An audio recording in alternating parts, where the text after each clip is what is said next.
Okay guys, I was able to salvage me a green ground wire out of a length of the original power cord for this cabinet. And that's kind of a good source if you need some lengths of wire. Let's see, I've got two very long white and black ones too.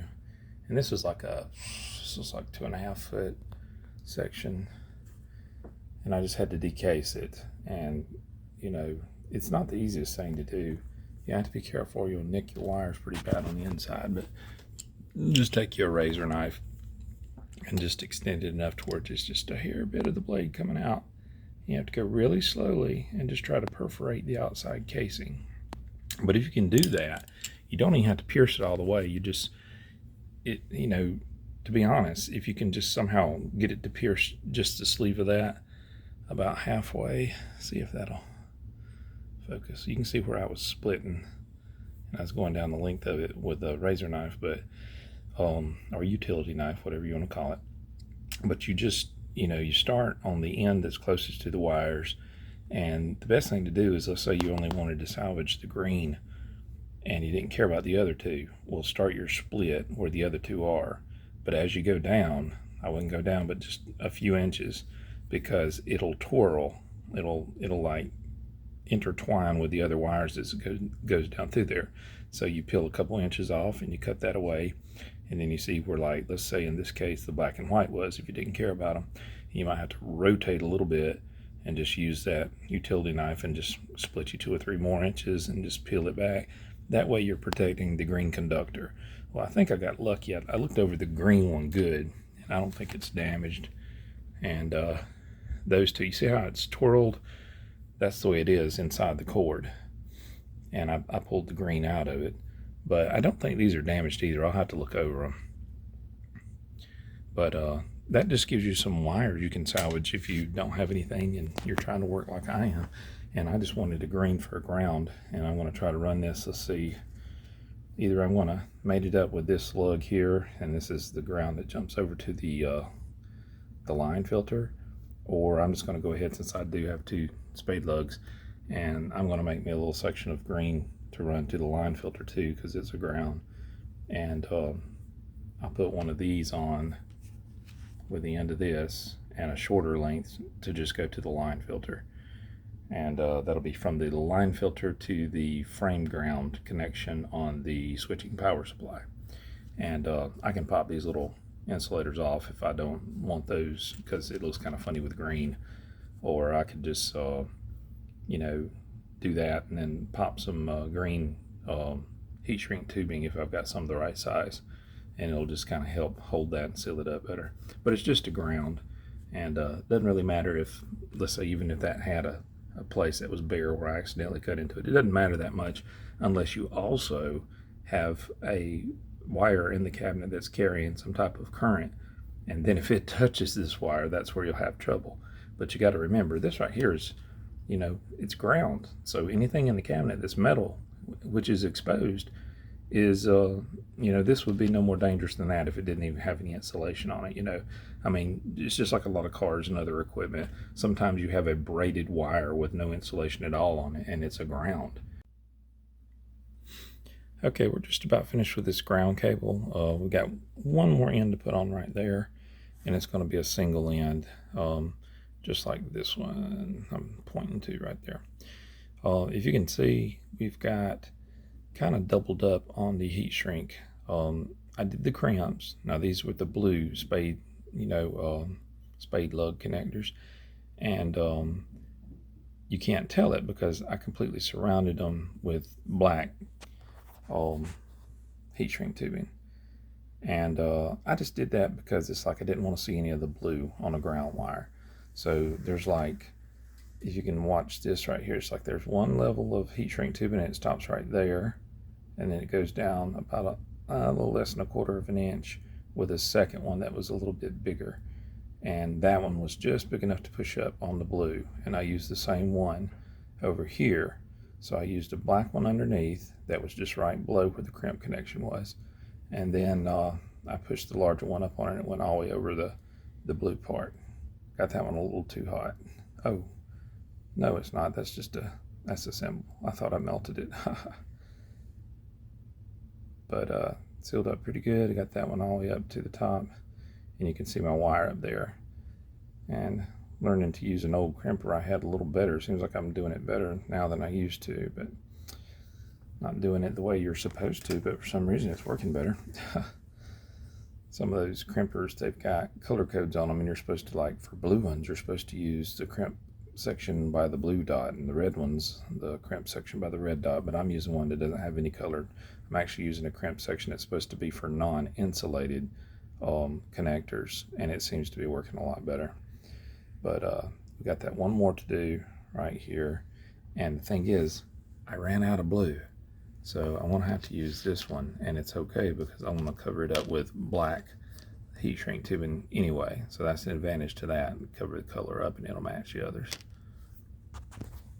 We got almost all of our wiring done. The only thing really besides, well, you know, I say got the wiring done, not necessarily done, but all the modifications in the wiring created, except for we do have to take this brand new cord here and put the ends on it so that we can actually make the connections to the line filter for the ground, the neutral, and over here, oh, you're out of frame, I'm sorry, the ground, the neutral, and the hot, which will come in over here before the fuse that we got to snap back in. But the most difficult stuff, which is this wiring for the isolation transformers, all done. You know, we've got the connection for the monitor, and we got these connections from the primary to pull AC power from the other side here of the line filter, and to kind of pigtail it onto the switching power supply. But we also have our ground wire made here, which is, let's see, how are we going to do this? Okay, this is going to go right here, and that will make sure the casing of this is picking up a ground. Well, actually makes it lets the wires here pick a ground up from the casing, because this is going to be the true ground that comes from the AC power in. So once that connects there, this will pigtail over to the switching power supply to the frame ground, and then this long bit right here that's probably about 2.5 feet long, it's going to go up to the frame of the monitor chassis, and it's going to be close. I'm wondering where I'm going to actually connect it. I hope I can figure it out, because I probably should have cut me off a piece maybe about 6 inches longer, because you know, I measured, but I didn't measure twice. But let's go ahead and hook this part of it up and try to get this board mounted back in the cabinet. Well, it's pretty much in its new home there.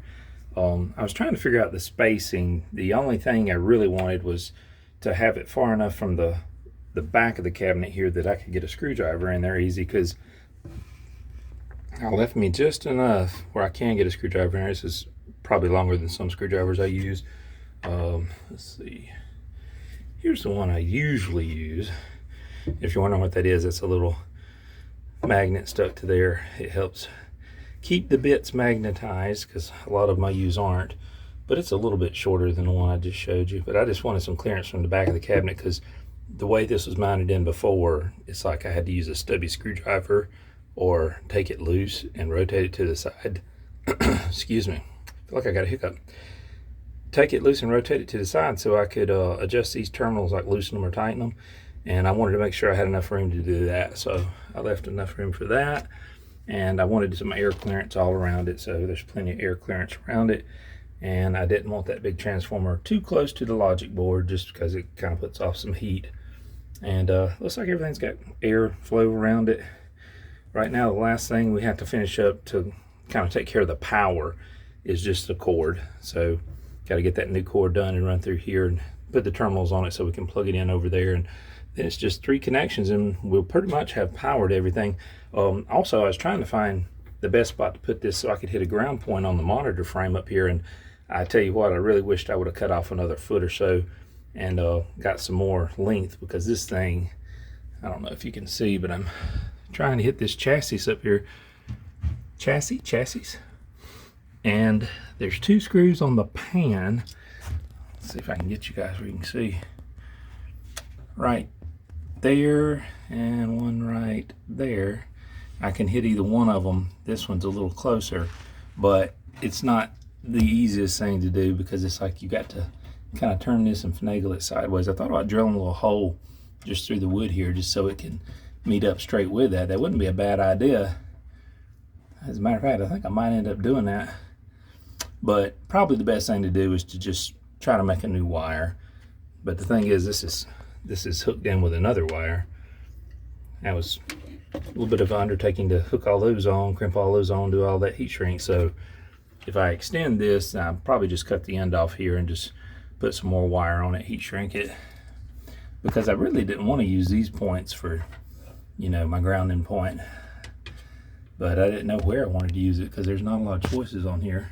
I guess if I can get this up where you guys can see it. Up there, those little screws that hold in the flyback, those are pretty good. I wouldn't mind using them. And then on the side of the frame over here, if I can get you guys in here, there's some screws over there that are already ground lugs. One, that other one there, it's just holding wire tie or wire stress relief. But anyway, guys, I have been up all night messing with this junk, and we've got family coming over, so I'm gonna have to call it a night right now and see what I can finish up, because I've got to finish that cord up, which I'll probably do that before I put the soldering iron up. But after that, I forgot, I don't have my video hooked up. I got several wires that I really need to connect up, because that's the only video connector I've got right there. It's hooked onto the chassis, and so I have to do some splicing to connect into that. I got plenty of wire, tons of wire, but I just have to match all my colors up and just do some splicing and stuff. And you know, I mean, I could just, you know, pinch the ends off those wires and do that temporarily. I was kind of wanting to get this done before my nephews and my brother-in-law and sister-in-law got here so we could play some games on it. But you know, I don't even know if this monitor's going to work, because it's been over 10 years since it's even been fired up. And same thing with the isolation transformer. At least I did test it when I was trying to find out what was primary and what was secondary. And I have never fired up the 60-in-1 board. It's a brand new board right there in that packaging, but I've never fired it up to make sure it works. So there's no telling. A lot of unknowns, but I've got faith. So hopefully I'll catch you guys pretty soon, and we'll see where this has gone. Catch you later.